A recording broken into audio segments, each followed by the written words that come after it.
Good morning and welcome to the Core Connection. I'm your host, Mira Rubin, and today's topic is embracing the unknown and what's available to us if we could actually get comfortable with not knowing. So, before we get started, let's take a couple minutes to get present. Let's take a deep breath in through your nose.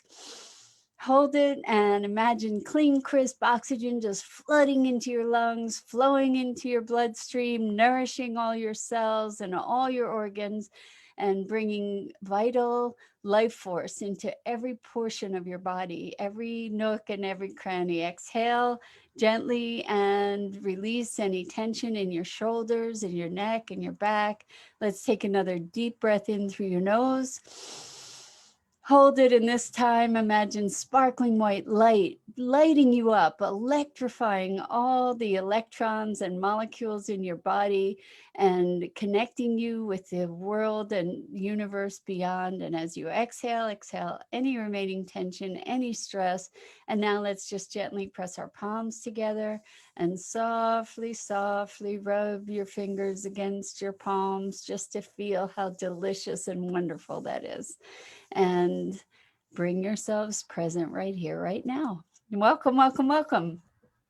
So, let's talk about embracing the unknown. So, here's the truth of it is that we just have the illusion of knowing.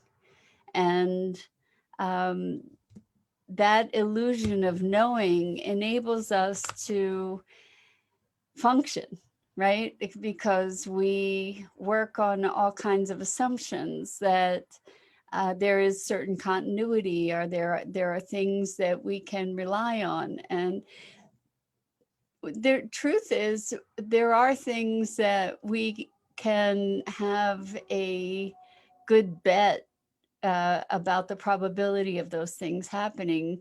We can uh, Hello, Julie from upstate New York. I didn't know, where are you from in upstate New York, Julie? I went to school in Alfred years and years ago, which is upstate New York. But I would love to know where you're from. Anyway, we're talking about embracing the unknown. So the way that we function is by assumption, pretty much, assuming that the way things have been is the way that things will continue to be. And there's high probability that that's the case. However, we interact with these things that we think we know or we believe we know as if they are immutable truths. And by believing that we know, or steeping ourselves in our beliefs and our stories, we often uh, close the door for other possibilities that could arise. And we act as though what we believe we know is the way that things actually are. So, near Utica. Okay, Frankfort, New York, 45 minutes from Syracuse is where Julie lives. Very cool, very cool. So, and good morning, Dido. Great to have you here today. As always, it's a delight. Anyway, we're talking about embracing the unknown. So, um, I have been uh,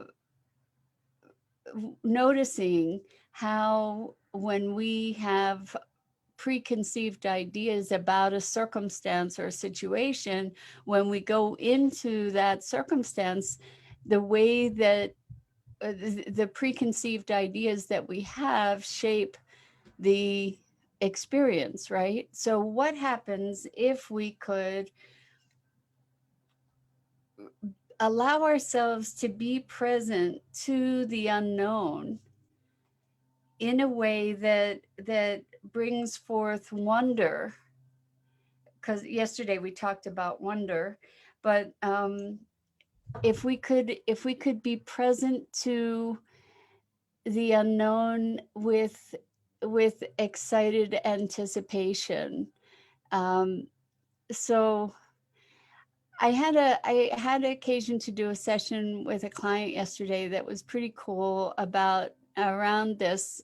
It wasn't directly around this. It was around having some anticipation or dread around studying and the intensity that was required for studying. And it was really interesting because we got to look back at an accomplishment that this person had made, and it was huge. And in looking back at the accomplishment, the way that they interpreted it for themselves before the session was that it was excruciating.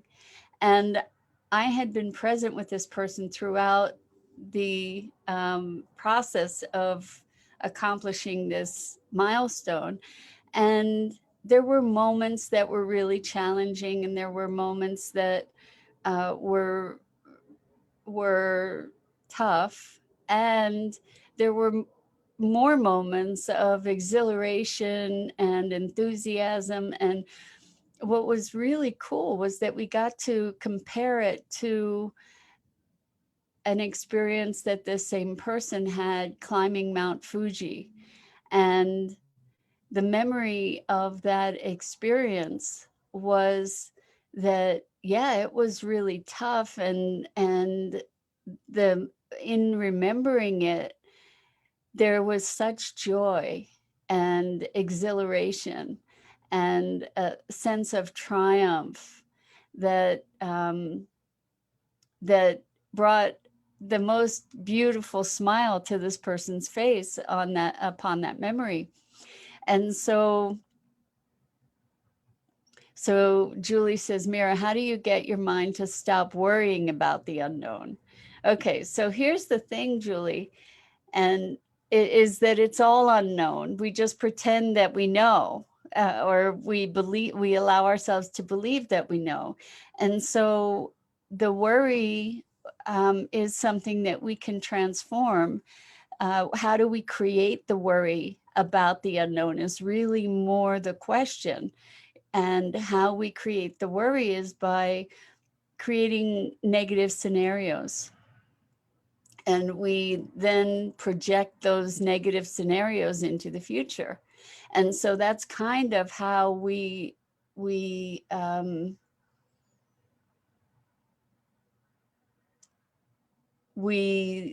nurture this illusion about the future. So many of us think that by preparing for the worst case scenario, we're being realistic, right? We're thinking of all the horrible things that could happen, and we're projecting it forward, and we're spending all kinds of energy to handle all those scenarios. Do you find that, Julie, like you're thinking about the future and thinking about all the awful things that could happen? The thing is that the future doesn't exist yet, at least not in our conscious awareness and our conscious experience, the actual future. And one of the biggest ways to stop worrying about the unknown and the future is to be present in this moment, to be present right here, right now, and say, hey, I'm okay right here, right now. And that was exactly the upshot of this conversation with my client yesterday, is to climb that mountain. There were times when what they needed to do was put one foot in front of the other. And that during a run, for example, this person was just getting back to running.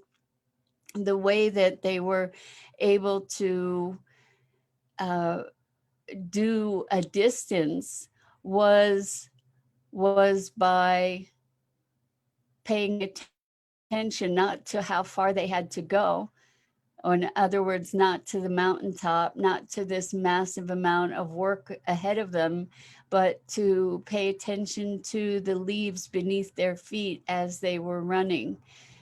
to pay attention to the scenery that was right there where they were.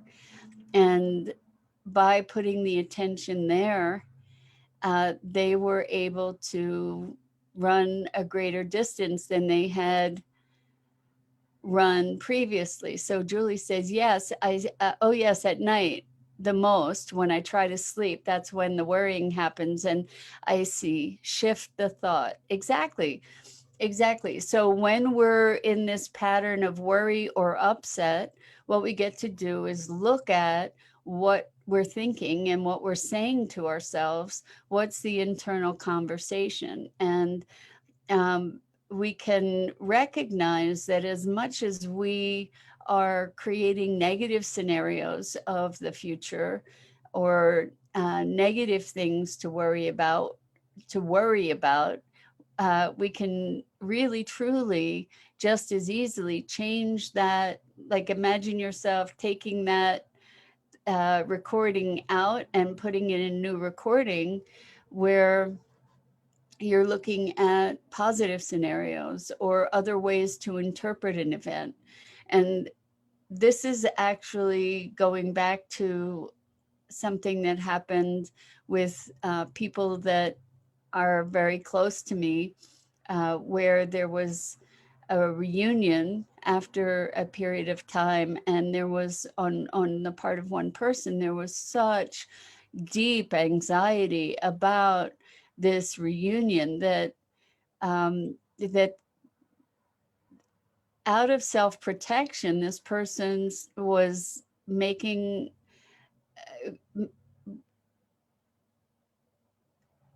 whipping themselves into a lather through the conversation they were having about this relationship, and really working themselves into such a state that at the last minute they were about to cancel this reunion, just to say, I'm not going to show up. And the reason that this connects to embracing the unknown is that uh, I spoke in speaking with this person about coming to the reunion. I said, allow yourself to realize that you don't know what's going to happen, that there's all kinds of possibilities of this encounter that could be good, that could be joyful, that don't have to perpetuate the negative feelings, that there could be possibility of new openings. And so what happened was that this person did show up, which was a courageous act because they were so close to not coming. And it was a beautiful reunion. And it opened new doors. So the original intention of the person that was getting themselves so anxious was to say, go have a good life, just sort of to close a door. And instead, by showing up with the possibility available, a door opened. And that is the essence of being in the not knowing, without being so convinced that this is how things have to be, that we can open the door to possibility. Now, the thing is that when we think of the unknown, so many of us, rather than reacting with exhilaration, react with fear, right? Because of because we have no idea what could be on the other side, right?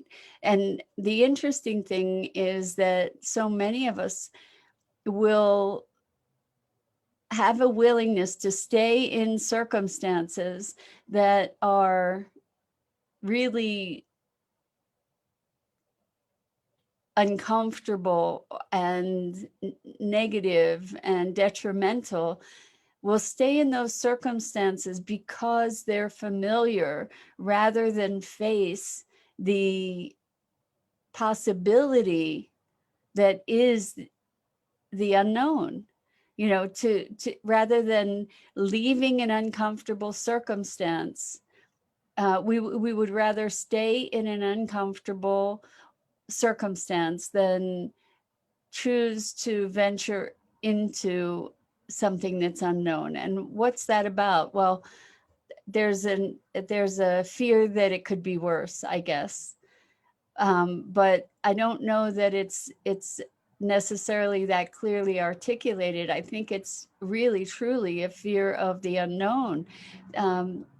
Things can get very uncomfortable when they're better because it's unfamiliar, which is a really interesting situation, right? When you step it from one situation into another and you're used to being unhappy, and now you're in a situation where the familiar things that you responded to with unhappiness are no longer there. It's unfamiliar and maybe a little scary because you don't know how to navigate it because it's new. So Julie says, yes, fear holds me back a lot. Well, Julie, you're not alone in that.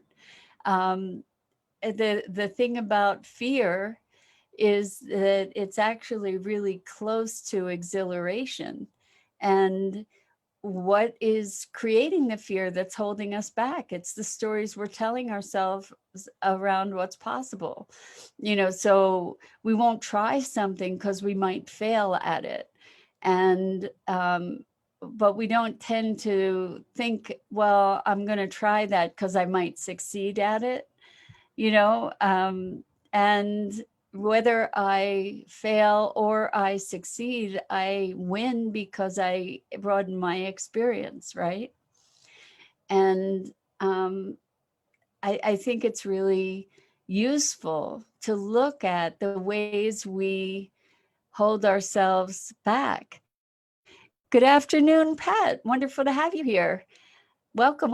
We're talking about embracing the unknown. And in order to do that, it means overcoming our fear of the unknown. And part of that fear is generated by our conversations about what the possibilities are, and projecting our knowingness or our beliefs or our ideas, projecting those ideas and attitudes into the future, and then making a choice based on something that doesn't even exist, right? Where we're taking our worries, our negative ideas, projecting them into the future, making a choice based on that projection that inhibits us from even trying something, even trying something that is new and could be remarkable.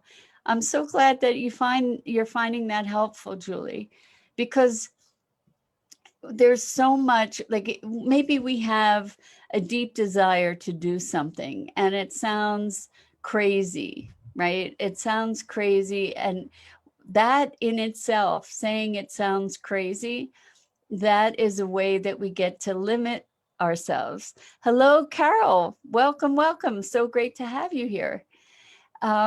So when we say something sounds crazy or that's a crazy idea or whatever, that's a way to shut down that idea, right? But there are things that our hearts are calling us toward. And that's really what is driving this conversation, is that we have these ideas and dreams and passions that, because there is unknown between us and the fulfillment of those things, we often tend to stop ourselves in our tracks and deny ourselves the opportunity to go on that marvelous adventure. And that's where we get to look at, how do we encourage ourselves to have that full expression. Because when we do commit to the dreams that move our heart, the magic happens. And so there is a joy in stepping into the unknown, and to do so with a sense of joyful anticipation of adventure. And we can start small, we can experiment with our, build our embracing the unknown muscles. And we can do that by going on an adventure, maybe even a walk, going on a walk in your neighborhood, or going to a place that is, walking down a street you hadn't walked down before, providing, you're not talking about a place that's dangerous or known for, I'm not suggesting that you venture into areas that are dangerous. I'm talking about creating baby steps for exploring the unknown, and welcoming it and embracing it, because that is really the juice of life, is when we do step into the unknown, we get to have such a sense of wonder and awe. And you can step into the unknown just in your own environment. And how you can do that is being present to something in your environment in a way that you haven't before. Like if you look at your phone and just imagine what it would be like to look at this phone and say, what is this thing? Like, because when we look at a phone, we think phone, we think utility, we don't even really see what's there. And the truth is that phone, the essence of it, is unknown to us. And we can presence ourselves to it as an experience and start exploring it in that way. And then you will experience a sense of curiosity and wonder and new energy. And so Pat Moss, welcome. Pat, where are you that it's afternoon? So Pat says, so true and uplifting. Thank you so much for your time today. Thank you for joining us. It's great to have you here. It's great to have everybody here and participating. It means so much to me. I am very, very grateful to you for spending this time. But I invite you to step into a not knowingness. And notice as you do so, the freedom that it provides you, and the expansiveness and the wonder. So, Julie, you were talking about fear of the unknown. Oh, so Carol is in Holland. Oh, okay, great. Wow, and it's afternoon there too. I love that people are joining from around the world. This is so delightful. So, Julie, you were talking about fear, and how wonderful would it be to be able to transform that fear to wonder and curiosity. And so that's today's invitation, is to experience not knowing. Just grab an object in your home that's a really familiar object, and look at it without knowing that it is what it is. So whether it's your phone or a pair of glasses or a drinking glass or a hairbrush or whatever it is, look at this thing, experience it as something unknown, and allow yourself to expand your embracing the unknown muscles. because there's there's such richness of life available to us when we remember to be open to the magic. So that's it for today. I'm Mira Rubin. This is the Core Connection, and I go live on the Enlightened World Network Facebook page every morning during the week at 9 a.m. Eastern. And I invite you to check out all the wonderful people doing wonderful things on Enlightened World Network. And I am just really grateful to be here with you. So Julie says, yes, I'll try much more to have faith, not fear of the unknown. Yes, and have curiosity, Julie, too. And oh, I do this with my kids and kitties as well. Yes, that's such a treat. There's so much, when we realize that we don't know and we don't know other people, so we don't have to expect the same thing all the time from them. There may be probability. I'm not saying to ignore probability, but when we move from probability to possibility, there's so much more freedom. So until next time, lots and lots of love to you, and go make some magic today just by letting yourself not know.